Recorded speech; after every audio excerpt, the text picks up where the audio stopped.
There's at least one national analyst that thinks that Oklahoma State is trying to do the next Texas Tech's best thing. I don't know, man. Do you believe it? I believe it.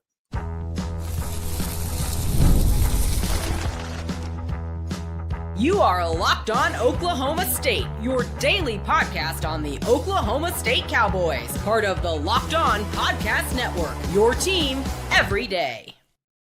Yes, what is up, guys? Welcome back in. My name is Mountaineer Paul. I am your host here. Welcome back into Locked On Oklahoma State, baby, where we're talking Pokes football again today. And we're excited to be doing it, man, because there's some news happening around town. If you didn't know, Mike Gundy has a new gig. We're going to talk about it. Texas Tech, do they have pretty good money, we think, right? What about Oklahoma State? Does Oklahoma State finally have the means to possibly do something similar? Somebody thinks so. So we're going to dive into that and try to decipher it, for ourselves, because there are some telltale signs that we can look at and say, well, maybe he's right. So we're going to check that out too. Thank you guys so much for being here. Like I said, this one's going to be brought to you by our friends at Game Time. And right now with Game Time, if you didn't know, now you know. Download the Game Time app, create an account, and use that code LOCKEDONCollege to get $20 off your first purchase where the terms apply. All right, so obviously I'm going to start where I start. I did message Josh Pate, who is I don't want to call him a friend, but we do text. And asked him if I could use this clip, so he said yes. On Oklahoma State. Oklahoma State just went and hired Eric Morris from North Texas, and then Morris brought along his quarterback and his running back. So Mestonmaker and Hawkins were both top 10 portal additions. But I think the Texas Tech effect is in play here. Because if you know anything about the Oklahoma State situation as of late, every second Mike Gundy spent as the head coach there was another second that some of the big money refused to cooperate financially. And a lot of conditions for them opening up their wallet were Mike Gundy leaving. So he's gone now. And they brought in Eric Morris. And when I say the Texas Tech effect, I mean it like this. Just because Texas Tech ended up being the first Big 12 program to really just go all in financially and not even apologize for it and just be upfront about it doesn't mean they're going to be the last one to do it. And this. So obviously, Josh Pate is a believer in the potential of Oklahoma State financially moving forward. And, I started to think about that after I watched that yesterday, and I thought, actually, it makes a lot of sense when you start to consider some of the things that have happened, especially post Gundy, right? And I mean, we hate to do that. I don't want to kick a guy while he's down. I don't want to kick a guy while he's gone. But that's not what this is here. This is just acknowledging that, hey, look, for whatever reason, there were some people that didn't want to deal with Gundy, and we know he didn't want to deal with them, right? Like I said, Cody's told me before that Mike Gundy would rather be punched in the throat than deal with donors. That's coming straight from Cody. So I take that as gold. So yeah, I'm really kind of curious to know what some of you guys think in regards to Oklahoma State. How well do you think you could compete? Do you think that this is something that can be sustainable? Do you think that you guys have the donor power to maybe get into that top 3 or 4 of the Big 12? It doesn't necessarily have to be Texas Tech level, but you can make headlines. I mean, you've got one guy that paid for Mestonmaker's contract, right? So I think at the end of the day, here's the thing. The next program that could come out of nowhere and crash the playoff party could be Oklahoma State. Josh Pate thinks so. I could see it.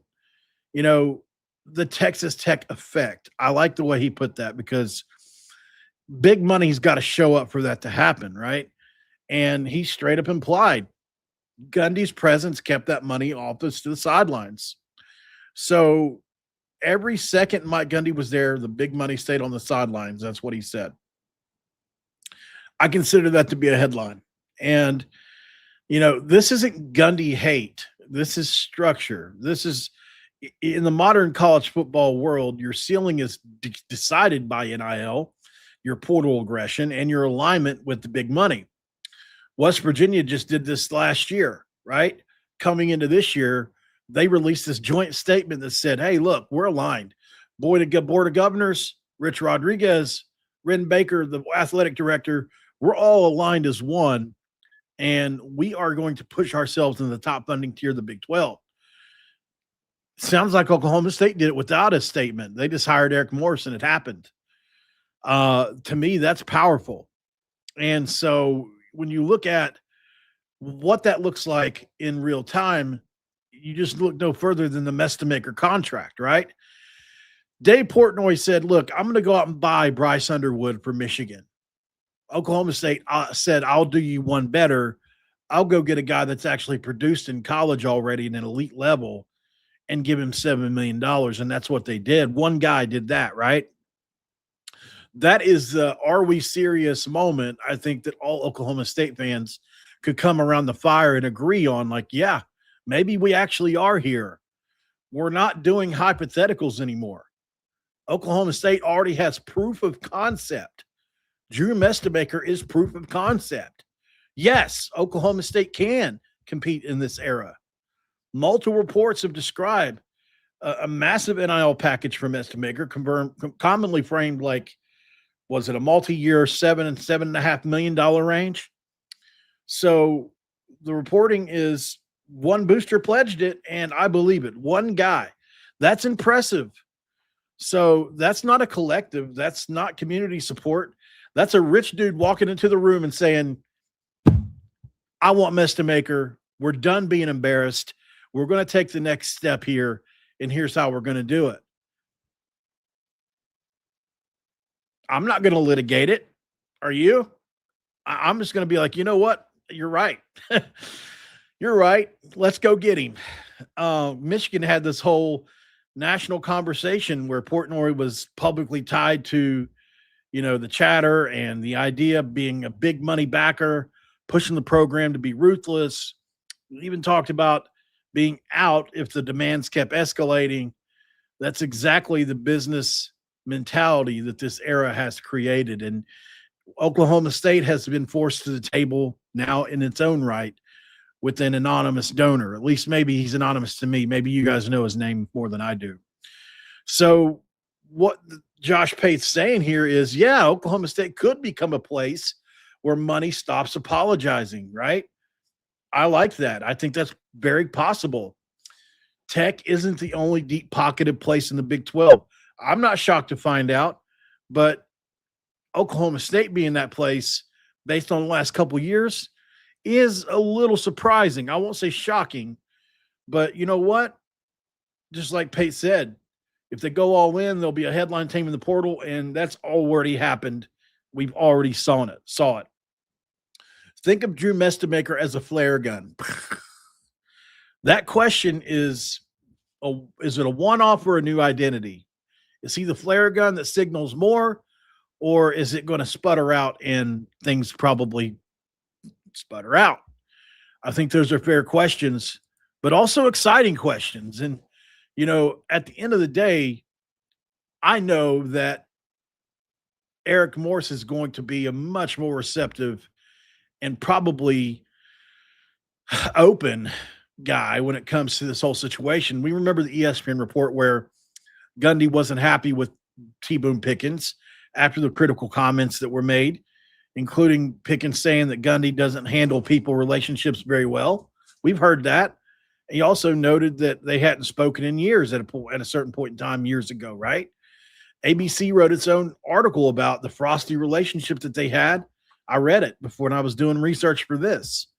So, they had feuded publicly in the past. NBC Sports said that Gundy was seeking a truce at one point in time and that they hadn't spoken since 2011 and that they repeatedly butted heads. So it's not a far stretch to think that that continued to happen with other people. When the stadium has the donor's name on it and the donor is publicly criticizing the coach, that's not a locker room drama. That's a power dynamic happening. And sounds like that's what was going on between T-Boone Pickens and Mike Gundy, right? So I will say this, Gundy put a gap on the microphone, and here's what happened. He was a man, he was 40, and then he was a man, then he was 50, and somewhere between 40 and 50,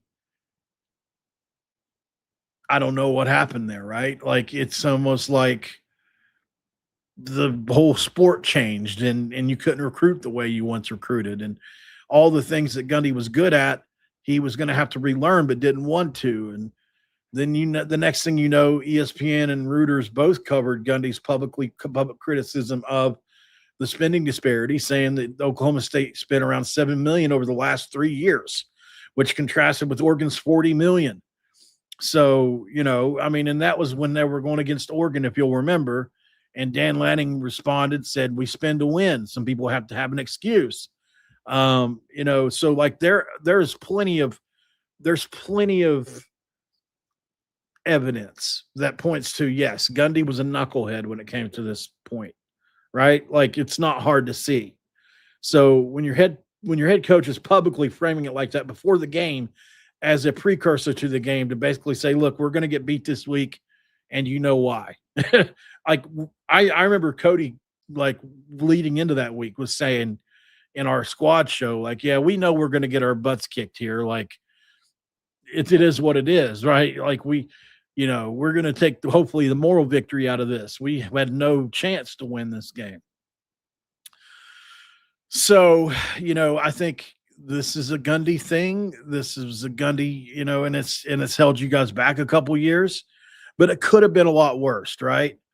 It could have been a lot worse. I think at the end of the day, guys, we've got the long history of Gundy, and that the biggest money that Oklahoma State had, or at least people that were willing to support the program and weren't doing it because Gundy was they weren't always singing the same song, let's say, right? They weren't always getting along. So the question isn't, was Gundy a good coach? The question is, in the NIL era, did his ecosystem keep Oklahoma State from going fully ruthless, if you will, like Portnoy said? So I think that's it. This is the basic point of it all is Texas Tech went in all in and didn't apologize. That's the Tech effect. Now Oklahoma State can do the same. They don't have to apologize for it. They don't have to convince a head coach that's been entrenched into the situation with all kinds of power. You're going to be consistent at the top of the market probably for most transfer quarterbacks from here on out. You're going to spend on the trenches. You're going to probably have some retention where you're going to be able to keep your guys. And that's alignment within the coach, alignment with the admin, alignment with the donor base, all pulling in the same direction. And that's the reality check here. One guy paid for Mestemaker's contract. So Oklahoma State doesn't need to become Texas Tech, but it does need to become unapologetic. And I think they are doing that as we speak this offseason, being just the first moments of what could be a very fruitful relationship going forward between the donors and you guys. So I think absolutely, like somebody in the comments said, we'll quietly spend our millions, and maybe you will. And I'm proud to, that you will, and that's fine. I think that's a good way to go about it. Especially if it says your name's anonymous, if you're one of those donors, fine. I have no problems with that. I think doing it quietly is actually pretty cool. Where everything's so loud these days. And why would you want everybody to know who you are anyway, so that you could be solicited by other places in Oklahoma, or, I know how it is when you're a donor in a state like that. West Virginia's had donors that have been pulled by Marshall and others. Just because you support the certain team doesn't mean that others don't ask, so I get it. So that's pretty much it, guys. I wanted to touch on that and see what you guys thought. Let me know down below how you feel. Do you think that I was on point there? Do you think I'm over dramatizing it? Do you think that I'm dead on? I would love to know how you feel about that. Like the video too, please. Subscribe if you're new around here. We're almost at 10K. That would be a really cool present for Cody for when he comes back, and all that. So let's go to break on this note. Mike Gundy has a new gig at ESPN, and Maybe it's the best thing for him. I don't know. We'll talk about that next. And this episode is going to be brought to you by our friends at Game Time. We love talking about Game Time here, y'all, because look, when it comes to Game Time, it's pretty simple. There's nothing like college football season, tailgates, packed stadiums, and being right in the middle of it all. The energy, the bands, the moments you remember forever. But actually getting tickets, well, that part used to be frustrating with long queues, logins, and prices jumping at checkout. That's why Game Time gives the advantage back to the fans. It's the easiest way to unlock amazing college football tickets and experiences in just a few taps. I opened the Game Time app and looked at the upcoming games for Oklahoma State. I was actually really surprised to find out how cheap that was, man. I love being able to see my seat in the app before buying, so I knew exactly what I was getting. And look, seeing college football tickets for as low as $25 made it easy to plan a game day trip around that. So if you too want to do that, take the guesswork out of buying college football tickets with Game Time. Download that app, create the account, and use the code LOCKEDONCollege for $20 off your first purchase, where the terms do apply. Again, that's LOCKEDONCOLLEGE for $20 off today. And you too can download the Game Time app today, where you can swipe, tap, ticket, download Game Time today, and ask yourself the question of all questions. What time is it? It's game time. And segment 2, let's crack open this y'all. Let's have a discussion about Mr. Gundy one more time. Also, we're going to check out a corner that is committed to you guys. I wanted to do an episode on it, but I didn't feel like it was enough for me to do a full episode on, so I was going to wait. You guys did get a corner from Vanderbilt. I think it was yesterday or maybe the day before. I meant to cover it already, but I hadn't had a chance to watch a whole lot of tape on him. Then I realized he didn't play a whole lot, and it's just I put it off. So anyways, obviously we know Gundy's new gig is at ESPN on Monday night. And, you know, that's going to be interesting, right? Because ESPNU's Coach's Film Room is something I've always really liked. I remember when Jimbo Fisher did it for the national championship game a few years ago. It was very entertaining. This is going to be a mega cast hosted by Zubin Mehenti with Steve Adazio, Dave Clawson, Gene Chizik, Jerry McGuinn, and Mike Gundy is going to be involved here. And I think, you know, whether you love him or hate him, Gundy is still a national character, and he's going to be breaking down football on national TV immediately after this chapter at Oklahoma State has ended. And I think that kind of proves the point here. His brand is big, and Oklahoma State's money era maybe required a different type of alignment, but that doesn't mean that Mike Gundy isn't still very watchable and very entertaining. And I think this could be a Dan Mullen type gig for him. Take a couple years off. You've been entrenched in it for 25 or 30 years. Learn a few new things and maybe go back and like Dan Mullen just had a successful first year back at, was it UNLV? I think that's perfect, man. It's, you know, Gundy's young enough where he could go away for 5 years and still be young enough to resurface and coach for another 10. So, yeah, I don't think he's done coaching, and I don't think he's done being successful either. It has nothing to do with the X's and O's with him. Nothing. It's everything to do with this era. So maybe he's going to wait it out and see if we can get some guardrails on it to where he can stand it, to where it's like, okay, now the university just gives us money and we use it. That's a lot better than having to go out and ask people for money. I know a lot of coaches that are not excited about that at all. If we can ever get it to a place to where, and I don't think we're going to be able to, but where outside NIL is maybe not because it just neutralizes the cap. It does not, like, the cap's great because it gives everybody some money to spend.